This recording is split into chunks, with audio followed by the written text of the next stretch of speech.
Alright. Seems like everything here is set up. We'll just talk through some stuff and that'll be life. I just thought I'd play some WPT Global today. Not Global, WPT Club Gold. These games are quite soft, so we'll see how they work out.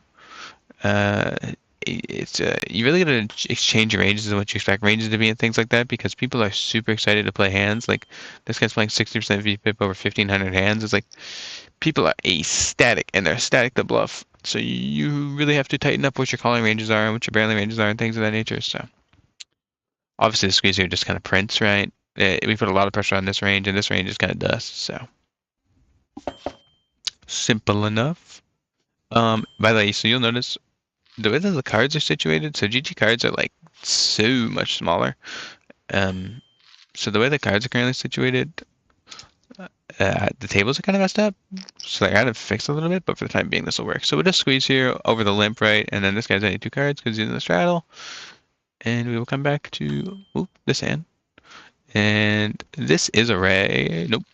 So we'll just, I thought this guy was a ray for some reason. So we'll just 3-bet this large here. We'll see what we'll do post. So this guy's so many big blinds deep. I'm going to P75 because we want to get in a lot of turns when he has like 7-8 and stuff. And when he has random nonsense. So you're going to see like a lot of calls I make on the site. And you're going to see a lot of stuff and you're going to be like, yeah, what is this guy doing? And like sizes and stuff. It just comes down to the pool you play in when it's fish heavy. Like bigger sizings make more sense. And like checking in spots to try to induce. Like there's just lots of stuff that makes sense. Some things that you're also not gonna see is you're gonna see like less offsuit 3-bets. Like you're gonna see less like queen 10 off 3-bets that you saw on like previous streams, and king 10 off things of that nature because the offsuit variants play much worse post, and a lot of the time you're gonna go 3 ways to a lot of flops. Like people don't really seem to care. Like, oh well, okay, we went 3 ways, and they didn't really they didn't even blink to a 5x like strat re-raise, right? Like they just limped and then they're like, oh okay, guess we're playing. And it looks like finally gets a little bit bigger stations. There is a bit of a question behind barreling here, but now that we're 3 ways, I would check. Just hope for a non-diamond river. It's cool. We're good with this outcome. Might bluff catch at some frequency here. Obviously, we'd like a diamond in hand to be able to bluff catch, but okay, when it does check to us, I kind of want to size up like this, maybe. And then we'll just fold to rejam or re-raise or anything like that. I think it's a good spot where we might be able to just squeak out some easy value, right? Like, obviously, if we get re-raised, we look dumb because we're forced to fold, and we could get bluffed out here. But I think, like, people have, like, ace-jack here, and they have, you know... it's hard to quantify what people's ranges look like, what their calling ranges look like, but you're just going to have to believe me if you've never played on the site. And if you have played on the site, you know exactly what I'm talking about. People, they can't resist a fold. So like these thin, like super thin stuff you see where you're like, I don't know, multi-tone boards and stuff, it's obviously concerning, but it still prints. So I wouldn't worry too much about it. We will get king 6 off here. So we 3-bet here, we squeezed, and this guy was just under the gun. So I think I'm going to P75 with the ace of diamonds here. I think it makes a lot of sense to take advantage of this really quick. Take advantage of our range advantage and stuff. How many hands has this guy played? He's a lit. Like I know this turn's very good for us, but now that I've just discovered this guy's playing 20% VPIP, I am worried that he's going to be balanced well enough with the sets and stuff. So, but there should just be a print. I'd be very surprised if we get re-raised here. Yeah, like they just call it a 9 here, right? Like they just like yeah, like it's just a lot of bluff catching that we just need to take advantage of. That's why like check back there isn't bad. Like I talked about there on the previous street, like oh, I'm gonna check back here. It looks super nitty, but then like you just force people when you big size and they like they're 9x, they just call no problem. When somebody thinks about like this line in a solver, they think about this line outside of like just practical like what we're doing here. Like bet check bet is like how often is this line bluffed, and how often is our 9 even good? And it's probably not very often, right? You would assume a lot of people are pot controlling like different hands there or whatever, and like the bluffs, they probably just continue their bluffs on the turn, right? So like you start getting more sporadic value ranges that are kind of light. That's why like you can take advantage of bet check bet with a lot of like revays there. Like obviously, if he has bluff combo that makes sense, then he can do as such. The only problem is the hand the hand replay on gold is like really bad. So if I want to talk to a spot, I'd be like, oh yeah. It's just bad. So it's kind of why I like to stay like here, because then at least like if I stay big here, like I can go like this and we can see, right? But like if you like squint, you could figure out that that this is what I'm talking about in the hand replay, right? Like you can't see anything here. So, but yeah, we'll move over to this fives table. No, that's not very exciting. I was like, hey, look at me, and then just everybody folds. Okay. Pretend off. Don't need to open this. Pretty much what I talked about before. Is like the opening raising ranges, the offsuits. They get really uncomfortable in this room later.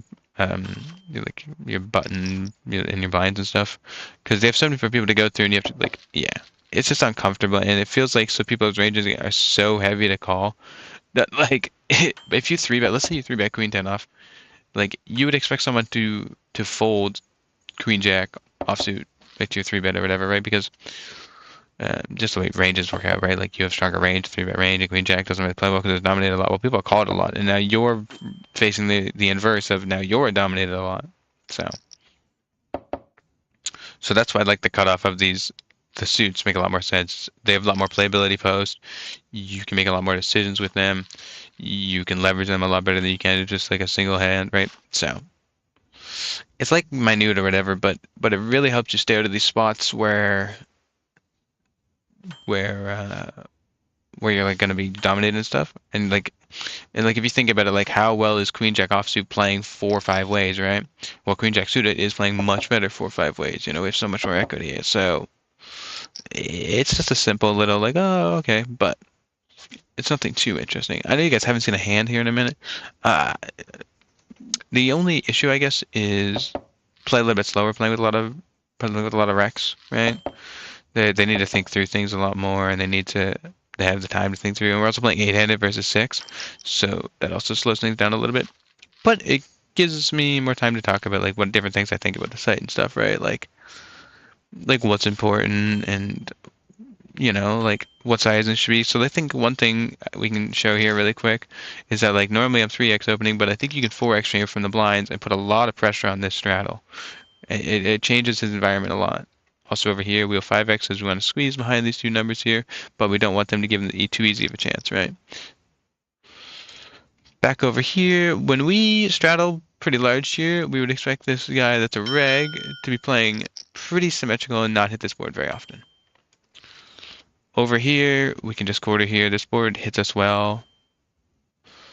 I wonder how much blasting I can do here. Can I? Oh, I'm going to overbet, and I'm going to filter out a lot of his stuff here. We unblock literally everything, so I'm totally fine with this. It's a bit punty, but like also it becomes very difficult. Like, all his ace high continues, all his like 5x, like ace 5 or whatever, like ace 6, whatever, right? Like those things don't feel very well in these circumstances, so we'll just take advantage of that.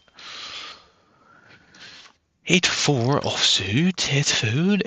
And yeah, once again, we'll just get back into the full screen and I'll just continue to yap and we'll see more things happening. We'll be fine with the outcome. So like what we're doing here, like bet check bet is like how often is this line bluffed and how often is our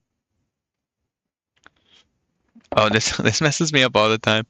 I'm so used to just folding junk that like when I'm not even thinking, I'll just press the fold button and then all of a sudden be like, this hand's free. I don't like that. I think when you have the option to check, they should just get rid of the fold button. That screws me up all the time. And I assume it doesn't improve fish very often. 37.52. Is the 10-9 flush enough? I'm not sure if 10-9 flush is enough that I want to run it here, but when they're 100 big blinds and not 200 big blinds deep, I think condensing here is a really good idea. And we got the fold, so we're fine with that. I have no problem paying like to reveal hands, that's cool or whatever, but I think if you're incentivizing fish, I think you should you should allow them to rabbit hunt for free, or allow them to rabbit hunt free maybe a couple times a day or something. People really like the idea of being like, oh, like, oh, what was this run out? Like, if you're going to cater towards fish, and that's what the idea is of the site is, you things need to have these things kind of in place and implemented, right? So that's the other thing of like chat rooms not being around is like kind of problematic. It's like, well, fish love checking in chat rooms, so why wouldn't that be a priority? I assume this will be the first time we're going to play, so we're finally going to come in here, and I can get off my tangent or high horse or whatever, and we'll see this through. We have a 3-4 suited down here. We're just going to fold, and then we'll come back to this hand. I am concerned. This is like super nitty, but I don't know this player at all, and he's got a 14% PFR, which indicates a little bit, like this guy right here indicates smaller PFR, so I think I'm going to let it go. I'm not in love with the decision, especially on the A-side board here, but it's really tough for you to put random people on ranges, especially when someone else is behind. Now I have to. Now this looks terrible. You get this off the screen, but I don't know, the idea is like, especially when he's 36ing here, it's like he probably has a lot of ace X. He probably has a lot of ace king or something, right? So I've kind of put myself in a really bad spot here with ace queen, where we're going to be playing multi-way because I'm giving this guy a good price. It's just not great, really. I didn't want to leave this table, but there is a hand going on down here that I want to show you guys. I'll have to explain what the pre-flop action is, but I want to keep you guys here so you can see the results and see if I've absolutely punted. All right, let's reveal the hands. Yes, you had kings, right? So we let it 3-outed, but still. Point still stands. Okay, so here he opened, I 3-bet, and now we're here. We are going to big bet. This board favors me pretty heavily. Obviously it doesn't favor a hand too well, you know, with kind of ugly suits. But yeah, that's exactly what I'm talking about. Where like ace queen plays super tough here 3 ways, and then also what's that guy range actually looking like? And then like we found out he has kings here, and we would have been obviously lucky, but long term it's just like I think we're in hell, because a lot of people view like, so if you open a straddle, a lot of people view it as your 4-bet range, and like depending on players, so like obviously if this is, it's probably a good play, right? I mean, he's played a crap load of hands on this site, so like probably a good play, right? But people view it as like a 4-bet range, so like what a lot of people's 4-bet range is queens plus ace king, right? It's like it depends, like what do you make your 4-bet range, like how much do you believe that player's 4-bet range, and then also you've taken into account the guy behind you also is going to have equity to call now. So with all I'm thinking, I think it's a long roundabout way for me to be like, I'm not in it, but I folded. You know, like it's obviously like not bad to call there. It's just it's really tough to believe that's where ranges are at. Is we want to profitably call there like 100% frequency, and especially versus player type of rag versus rag. Like there's a good opportunity for this rag to outplay me. Like this guy's probably better than me, right? Playing 20 keys pans on the side. I've got nowhere near that. I've got like not even 1,000. So why would I allow myself to put myself in an opportunity where it's negative AV for me, or like, if you know what negative AV means, it's like, why would I put myself in a bad situation where I can lose money, right? I guess that's the only point of contention. I think the one thing I noticed, so like when I first started playing on the site, I was re-raising strata pretty large because you're going multi-way and you want ISO range is a little bit better. But the problem is that you have to like ISO your own range. Like if the bigger you go, the smaller your range is going to have to be, because you have to be able to ostracize what that range is. So then, you know, like you're folding hands that you don't really want to be folding. You know, if you're folding 10 jack suited because you don't want to make it 12 big blind straddle, because then we effectively are getting like stacks in every time because people go 4 ways. Well, now there's 50 big blinds, 60 big blinds in the pot, and it's like, oh, I just inflated the crap out of this, right? So we will defend here if given the opportunity to. No, we did not. That's why I said given the opportunity to. This guy looks like a rag. Looks like a good player here on my right. Putting in some tough decisions. So,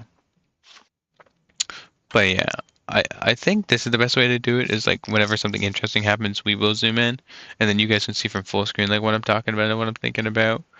So this is obviously a 4-bet here if it gets to us. I'm a little bit worried that every single person on my left is a rag, or perceived rag, just based on VPIP and PVR, because I don't actually know anybody at the table. But I will 3-bet or 4-bet. And then if we get re-raised, we'll just fold or we'll play post. It's not a very difficult spot here. Pre won't be really much to say, but we'll zoom in here. So just a flat from a good player that's going to know about ranges here. So we will quarter. P75 a lot of turns. I wouldn't expect him to get raised here like ever. I have all the overpairs. I have all the ace fives, right? Like he obviously has pairs to some degree too. This is a good turn to barrel. And if he calls, I think I'll be all in. Blocking all the ace king, king queen combos. We also blank ace five combos, right? So if he calls turn, we're kind of concerned. But I think that like there's so much range we can represent by jamming. And like think if he has like tens or something here, right? You face a triple barrel on the king high board, like you immediately think he has ace king, king queen. Like it's tough for you to believe a 200 big blind barrel is not just kind of nutted. So it's funny. I was like talking about I was gonna leave this table to the full screen, and then this happened. So yeah, this guy limped call, right? So now we want to make it a little bit bigger. We normally go to 6, but I don't want to make it 4 for this guy to call behind. That feels really awkward. So we will continue to stay. We do have a hand kind of brewing down here, but you guys will see the flop, and then you'll be like, oh, this flop sucks, and we'll go back to the actual interesting flop. Based on where this guy is in range, we're going to P75, and we'll just ship majority of turns. Puts a lot of his hands in a very bad spot. We try to represent ace X here a lot because a lot of the time, let's say we have the ace jack, ace queen or something like that, we're going to want to P75 and get it on the turn anyway, so our value range becomes very dependent on that factor of big size in there against small stacks. If you're playing someone 200 big blinds deep, obviously smaller sizes is not an issue, and you can go from there and be no problem and be fine. But I think based on SPR, you want to take advantage of that a little bit better. Maybe I'm just talking out of my behind and it's like, oh, what's this guy talking about? But I think taking advantage of those spots of like different sizings based on frequency, player profile, and things of that nature, stack sizes becomes important. Look at me speaking all high and mighty. I am the solver. This is what you do. If you do not do it, you mistake. Like, no. Play whatever you want. I just think food for thought is like the difference between P75 and P25 here. And like we can't exactly quantify things on this site because you're only given 3 hotkey buttons. Well, we can. Obviously, you can scroll, right? But when you're watch tabling in, you're kind of keeping everything the same because you want to build ranges. Like you want to build your P25 range, P75 range, overbet range. You don't want to be scrolling like, oh, I'm scrolling to 55% this time. Oh, I'm scrolling to 45%. Like you start inherently building tells in your game because you don't have continuity throughout your ranges or throughout your bet sizings, right? Because like let's imagine that like every time you get a little bit nervous, psychology says like, okay, I'm gonna bet 45%. Like I know it's my half pot sizing, but like I'm a little worried. So you scroll up to 45%, and then when you're like, oh, I need to get the money, and you scroll up to 55%, you start creating a leak in your game. It's not a very noticeable leak, but it's still a leak nonsense. So you might as well keep your bet sliders the same and just use the best top P buttons to take the best advantage of that, right? I know it's like a bunch of nonsense. It's a bunch of intricacy nonsense, but like it does actually mean something, right? Like you don't want to just be like, oh, no problem, right? So and you don't want to take things light and not actually worry about good outcomes and stuff, right? So I'm just noticing my webcam's a little high. There. Look at that. Look at this fantastic. Look at this fantastic work. Oh my goodness. I'm grinding. Over here, we are going to straddle. A bit loose with this website. I think you get through a lot.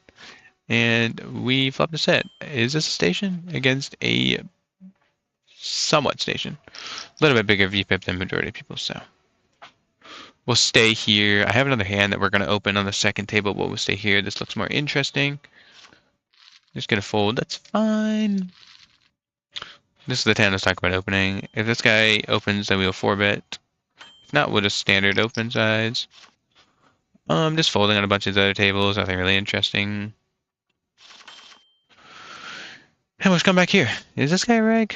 Yeah, that's same rag stats. Large sample size, decent size VPIP. Nothing out of the ordinary. since we are so far ahead, blocking ace, king, king, jack, queen, jack, like since we're so far ahead of range and we have like gutter, we're gonna go side to sides. I think hand and range like play a super big factor into how you're gonna demonstrate these ranges. Like I think when there's when that board super favors me like it does, like quartering there it gets really difficult to start filtering. And like I understand like yeah okay when you get check raise you're in hell and like it's a bit of a leak to fundamentally build it that way, but it makes it very solid and you know what you're doing in certain spots and you know what you believe the best strategy to be and what's the right strategy to be that you've built, right? So this guy's sat down first hand limped. It has 68 VPIP. Would be cool. I'm gonna check to him because I don't really want to blow the pot against a guy that is playing 60% of hands. Doesn't seem like the guy likes the fold button. We will try to build a little bit of a pot now on this turn because we could hit the nuts, right? That's fine. I think, you know, when players are playing 10,000 hands, they have 70% VPIPs like you do here. I think checking to them a lot, or like figuring out exactly what that player is. Like, is he a bluff player or is it a station player? So, like, check, you know, majority of the time when people are stations, they also like to bluff a little bit. So by checking to them is just a safer line to figure out which part of the spectrum they fall on. Now, if they check back a lot, then you can like try to get your value bets in because you're gonna get a lot of calls. But once again, it's just how you build things up, right? So we'll come out here. We just got a bunch of dead tables. Like we'll fold king six off, and that'll be that. But that becomes like the main sticking point. Like how are ranges built? How do you want ranges to be built? And what's important when you're building that range? Kind of wish like action picked up here a little bit, but you can't play more than 4 tables in WPT. So like it's not even I can like bring a table over here, and I don't want to mix and match. Where we're playing and hands like once on stream. Like obviously we're gonna mix and match, right? But like I don't want to mix and match in terms of other stuff. So looks like we're just gonna do the 10x here again. This guy looks a bit fishy, limping all the time off 100 bigs, and this guy's a rag. So if this guy wants to run it off 80 bigs, I'll run it. I'm not too concerned about running it versus this range. I am concerned running it on this flop though. I don't want to see bet here. Our range doesn't want to see bet here. He has bet half pot. We will call. And we will check fold this river. I mean, this turn is bad. Bad, bad turn. Like everything that like was bluffing completes, right? So there's no reason for us to stick around here, try to figure out. We're fine with the outcome.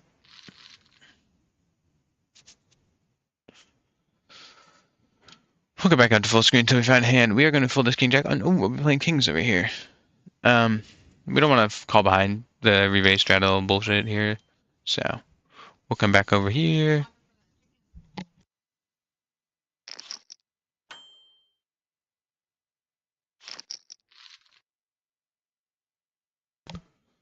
And we'll just 3-bet the kings here. Oh, I guess I was kind of hoping for a call here. Obviously playing up 100 bigs. Just trying to get a stack in, but it's fine. Would we 3-betting here again with ace queen off?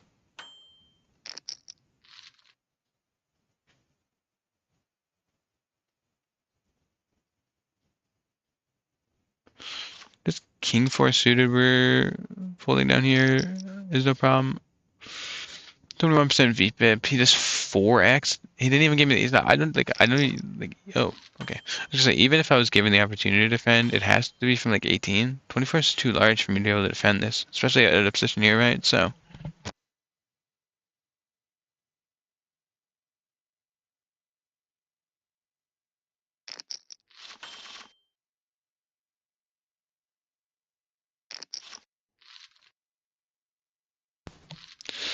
Okay, so we will be raising. I think defending, like just flattening behind here becomes like super nitty. I think you need to like exploit this a little bit because you will get lots of folds here, right? And then also being like the preflop aggressor makes it a little bit easier to play post rather than just call check and now I gotta check all around everybody. And we also get rid of the straddle range a lot. Like think if you just call and then the straddle range just checks with any two, right? So, but now we're kind of bloated a flat a little bit. Oh, and we have like so much equity. This is probably going all in by the river. unless we absolutely brick out. I wouldn't expect to get many folds here. I guess ace brick X. I would expect like two people to fold. I expect this will probably go back heads up. From there, that'll be that. I wonder if I ever overbet. So like, let's say turns like 3 brick.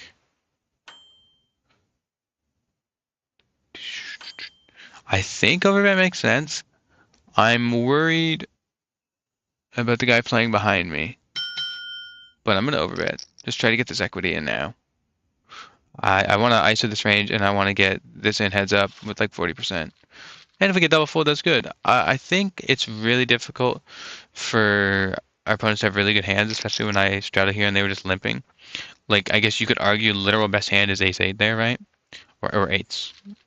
So it becomes the point where, like, by overbetting, if we do get called, we have lots of equity.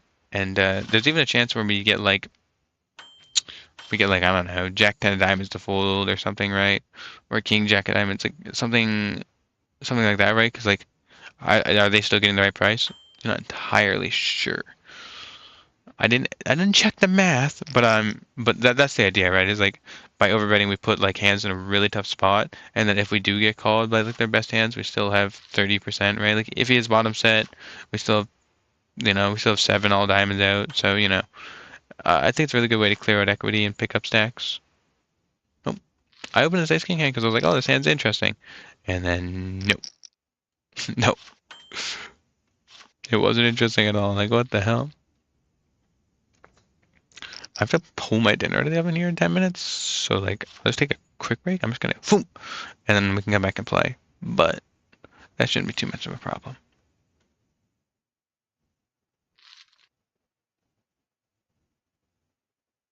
It's cool.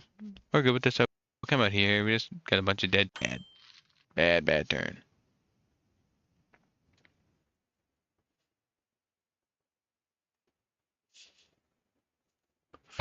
Alright, what are we going to do? What are we going to do? Ace king off. The only table of any interest. You can see down here, we have absolutely nothing on these other tables. I just got walked. Alright. I know you guys are exhilarated by that walk. That's really interesting. That's what we all came here to see. We all came to see walks. Okay. I'm trying to keep this, by the way, as like the main focus table a lot when like things not going on. Like we can stay here a lot because you guys can see the hands down here and you can see there's absolutely nothing to see. So we'll try to stay up here a little bit. I wonder what else is of relevance that I wanted to talk about.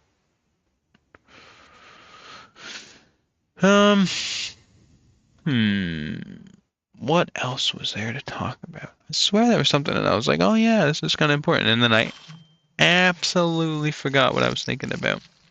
Oh yeah, I don't know what I prefer to play on more. Like obviously, like if I'm going to be streaming, Club WPT makes sense because G4 Table Max, there's a lot more action and things in the nature. But then I mainly play on GG as is, but like to be able to grind actual GG, like I multi-table much more than 4. Right? And so like even if I got a monitor where I can stream 6 or even 8 for the point of conversation, it becomes quite difficult to talk through spots if you're playing 8 tables. Like I think 6 is max, so like people can follow that they're like, oh okay, they know what's going on. You're not just like endlessly yapping about hands. You're playing 2 hands at once and they know what's going on. At least this way, like you're stuck in a spot where you're like, okay, I know what's happening. I know we're a little bit card dead. Things are a little slow, but you know exactly what happens when, and you don't get like stuck. Like, oh, geez, So this would be considered loose, but because there's so much, like there's so many bigs in here, right? We can open this if it folds to us. Like we're raising the 6 bigs. It's literally less than the size of the pot. But if it comes to the guy in the straddle, it's 4 bigs. Like it's an interesting concept of how wide you want to make this button range. And now we don't want to make it range at all. But it did matter, okay? It was a point of conversation. Good news is we have ace king down here, so we can see if we can play a hand down here.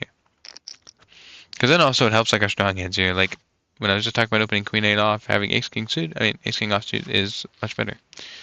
Okay.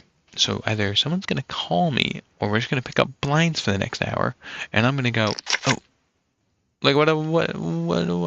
Everybody's gonna fold every hand? What am I supposed to do? Like, I mean, cool, good for me. It's not very interesting for anybody else watching, though. Golly. Alright, yeah, we'll just go like this. We'll float around and then we'll go full screen. Okay. I don't know what else to talk about. Oh, there's been like chip drops and stuff. They've been really good. I think people should play those when they come around. They like when I was playing them, discovered that like majority of action is still the same, and you just kind of have like an extra incentive, little like rake back, I guess you could say, since WPT doesn't give rake back anyway, right? So, eighth.